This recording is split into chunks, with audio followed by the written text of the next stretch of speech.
ఈశాన్య రాష్ట్రాలలో ఓట్లు తక్కువ, సీట్లు తక్కువగా ఉన్నందున గత ప్రభుత్వాలు ఈశాన్య రాష్ట్రాల అభివృద్ధిపై శ్రద్ధ చూపలేదని ప్రధాని నరేంద్ర మోదీ శుక్రవారం అన్నారు. అటల్ ప్రభుత్వ హయాంలో ఈశాన్య రాష్ట్రాల అభివృద్ధికి ప్రత్యేక మంత్రిత్వ శాఖను ఏర్పాటు చేశారు.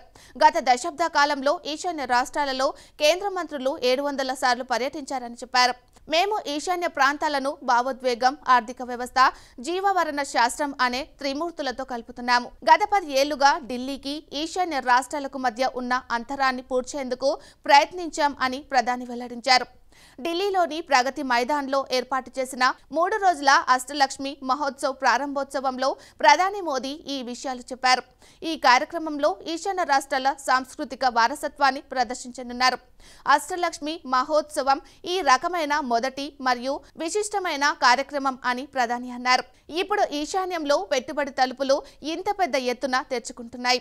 ఈశాన్య రైతులు, చేతి వృత్తులు, హస్తకళాకారులతో పాటు ప్రపంచం నలుమూలల నుండి వచ్చే పెట్టుబడిదారులకు ఇది గొప్ప అవకాశమని ప్రధాని మోదీ చెప్పారు.